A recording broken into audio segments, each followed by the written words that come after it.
What does it mean to be a freeloader? The elderly woman is nothing but a leech. Tell her to scram. Musher, get out, you old hag. I never imagined that words of disrespect could cut so deeply, especially when they came from a child's lips. This all started a few years back when my husband passed away in his early 30s.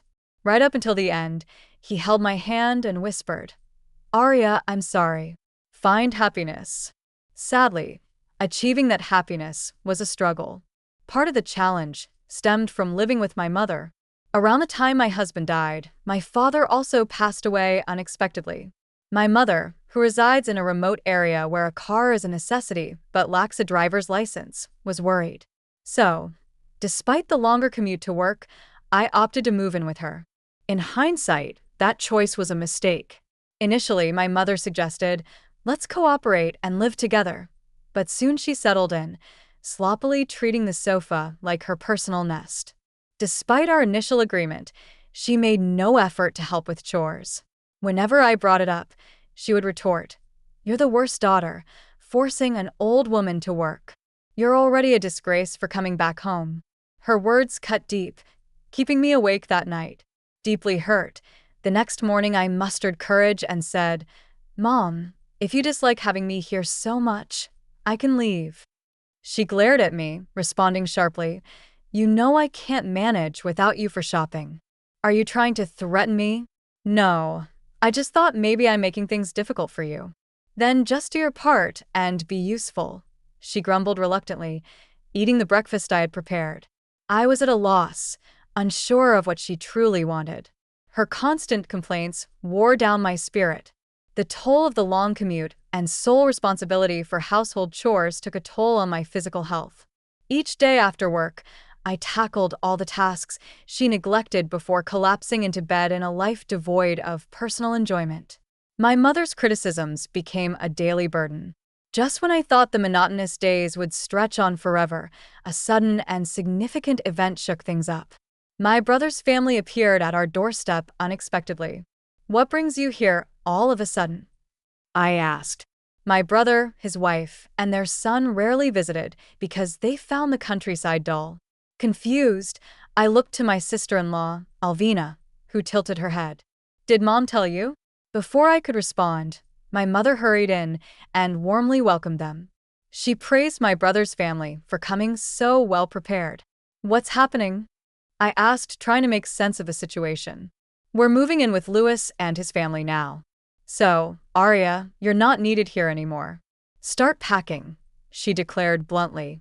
Brushing off my shock, she ushered my brother's family inside, and they settled into the living room, leaving heavy bags with them. Almost immediately, my mom instructed me to make coffee. As I started preparing it, tears threatened to spill. It wasn't the first time I felt the sting of her unequal treatment. From childhood, she showered my brother with everything he wanted on his birthdays, while mine were marked with thoughtless gifts. When college came around, my brother received financial support, while I was denied. My mom asserted that women didn't need higher education. Determined, I worked tirelessly, secured a scholarship, and graduated from a 4-year college, juggling part-time jobs and studies. When my husband passed away and my mom offered to move in with me, I hoped it signaled a change in her attitude towards me. Unfortunately, I soon realized I was mistaken. Finishing the coffee for everyone, I retreated to my room, unwanted and unseen by my own mother. I need to start searching for a new place to live right away, I thought to myself as I prepared to leave the living room. Just then, I felt a sudden jolt in my back, causing me to stumble forward. Startled and lost in sadness, I turned to see Delano, my nephew, who had kicked me. "Ouch, that hurts." "You can't kick people," I told him firmly.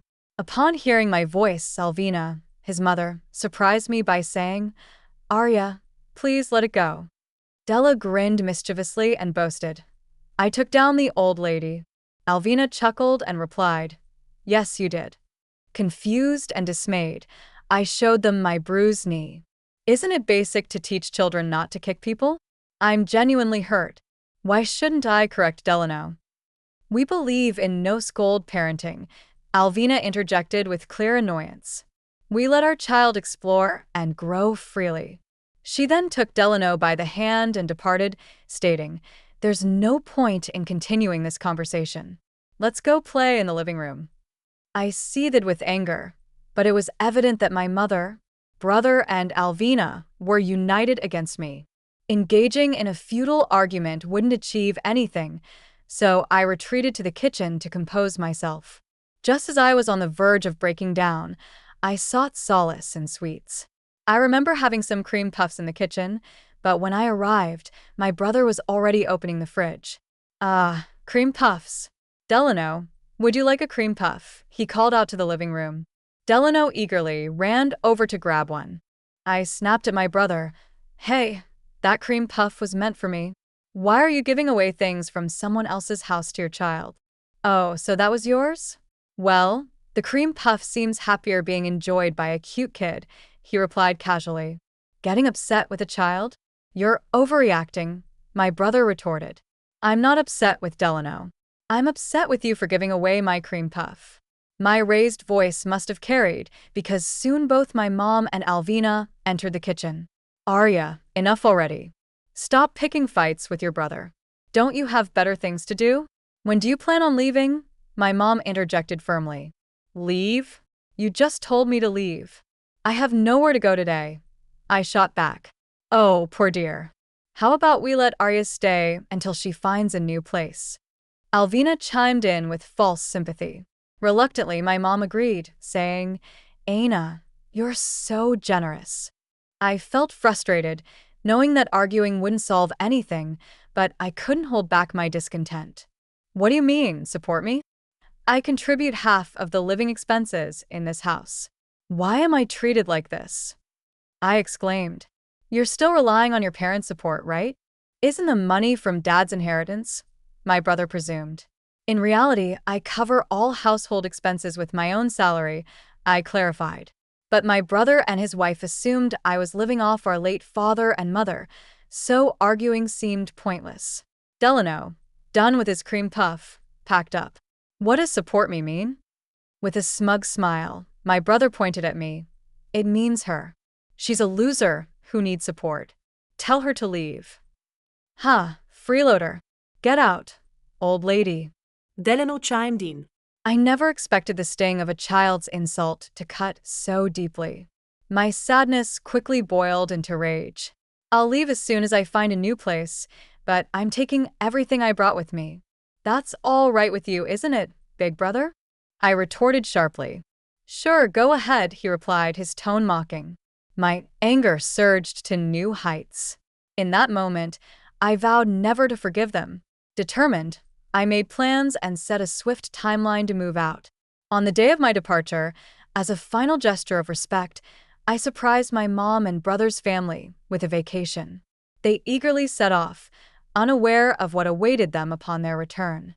I completed my move, imagining their astonished faces when they discovered my absence.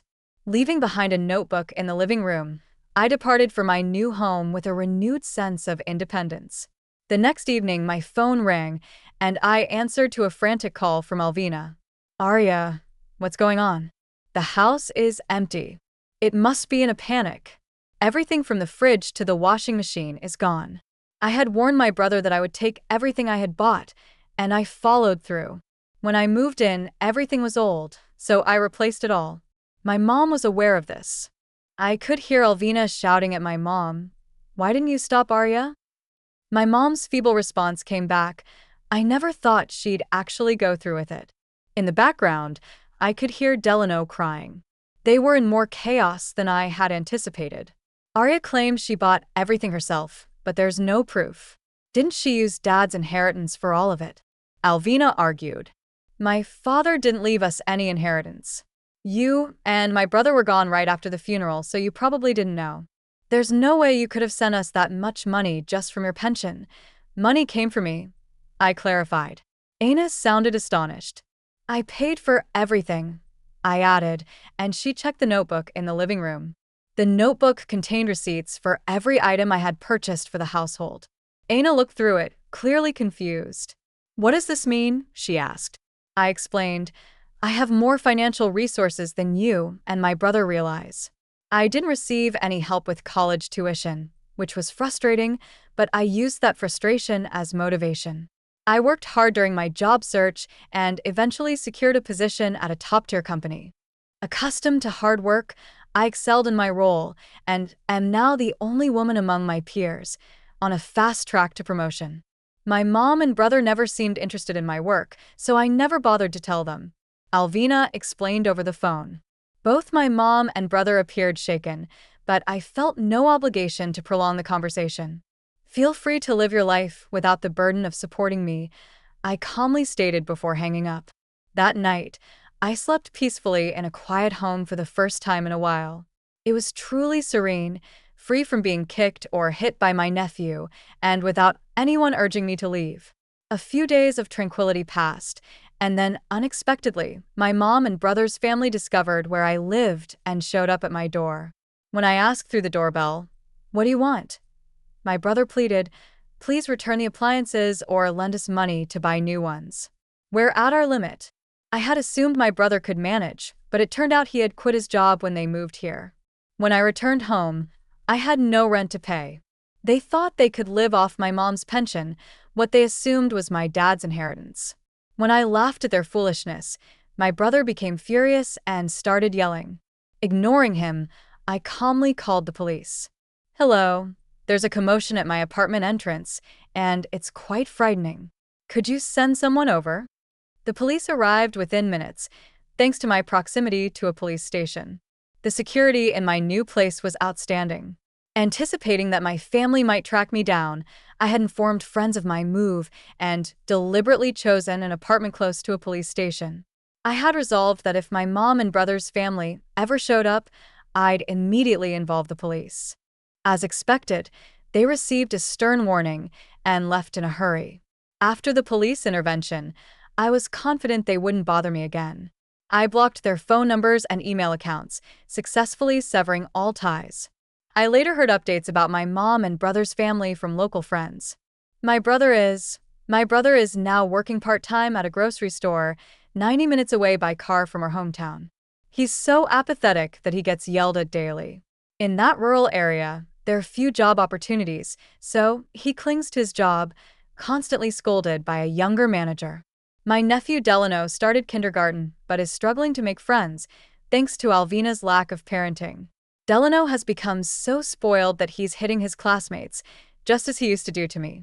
Word spread among the moms, and now Alvina and Delano are isolated because no one wants to associate with them.